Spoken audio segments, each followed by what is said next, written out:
Forgiveness, as depicted in the Bible, is not merely an act of kindness or moral duty, but the very essence of divine grace. Forgive, and you will be forgiven. Luke 6:37, a principle that echoes throughout Scripture. Neville Goddard, a mystic and teacher of the power of imagination, emphasized that the Bible is a psychological drama unfolding within the individual. If we are to grasp the biblical teaching on forgiveness, we must go beyond surface interpretations and perceive the profound spiritual truths encoded within the sacred text. The Bible does not merely instruct us to forgive.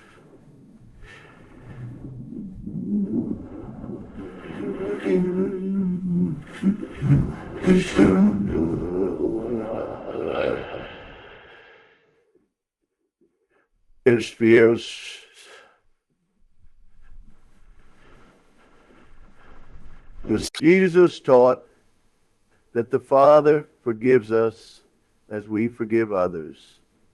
Matthew 6:14-15. Implying that forgiveness is not an external event, but an inner process that alters our conscience. Neville teaches that creation is the unfolding of consciousness, and what we hold in consciousness determines our reality. Thus, forgiveness is not something we do for another. It is something we do for ourselves. One of the most profound demonstrations of forgiveness in Scripture is found in Jesus' words on the cross. Father, forgive them, for they do not know what they are doing. Luke 23:34. This statement reveals forgiveness as an act of divine awareness rather than a mere emotional response. According to Neville, when we align our imagination with the state of forgiveness, we transcend human limitations and align ourselves with divine reality. Neville Goddard.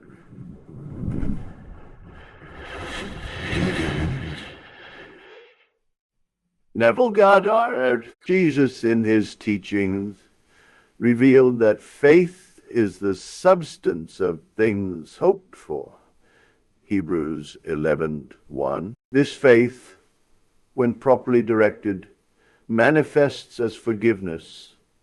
For forgiveness is the power that sets us free from the past and opens the door to transformation. To forgive is to see the world through the eyes of Christ, seeing only wholeness, seeing only the divine image in every individual.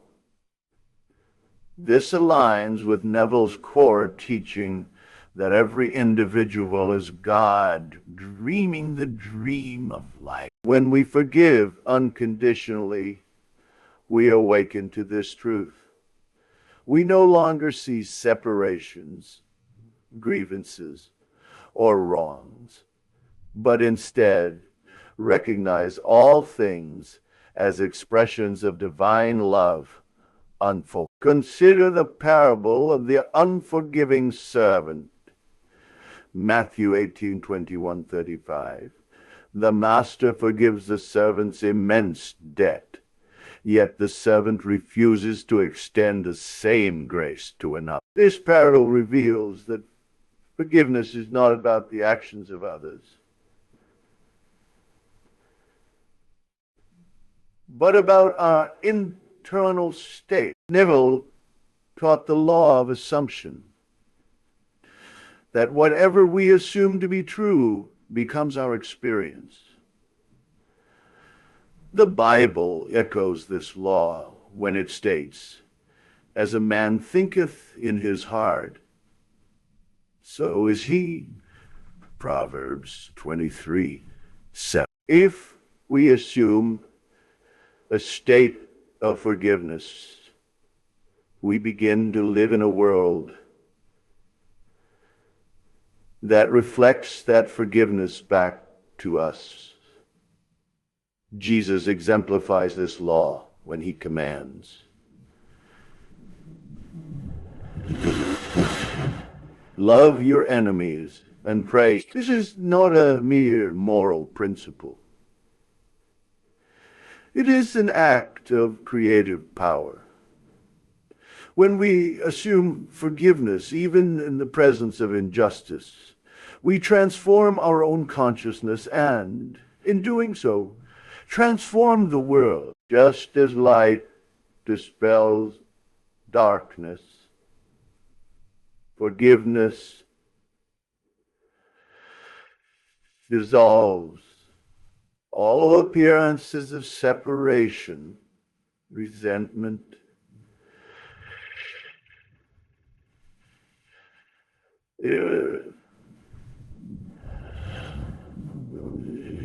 forgiveness is not something external to be given or received, but the very fabric of our being.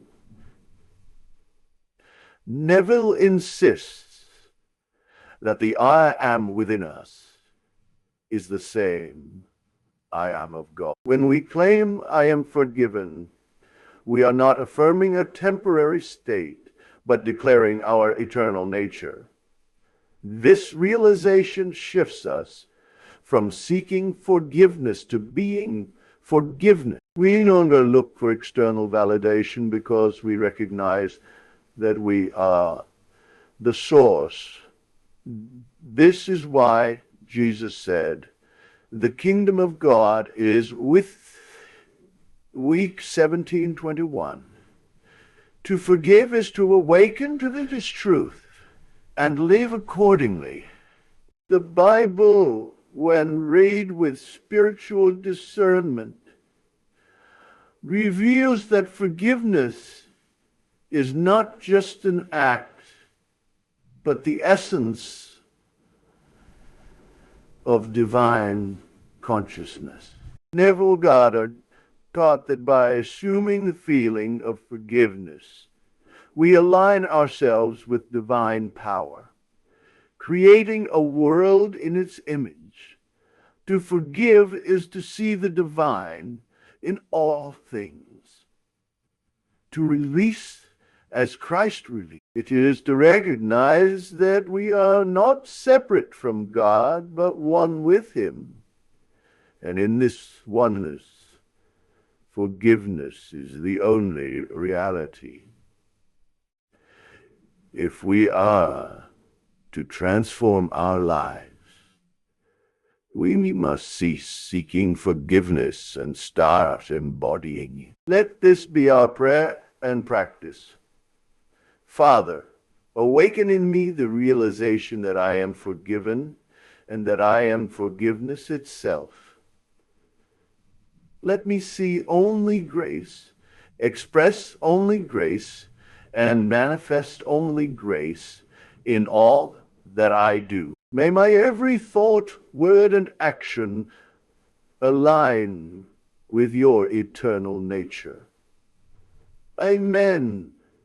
This is the path to true spiritual fulfillment. Live in this truth, and you will know the kingdom of heaven.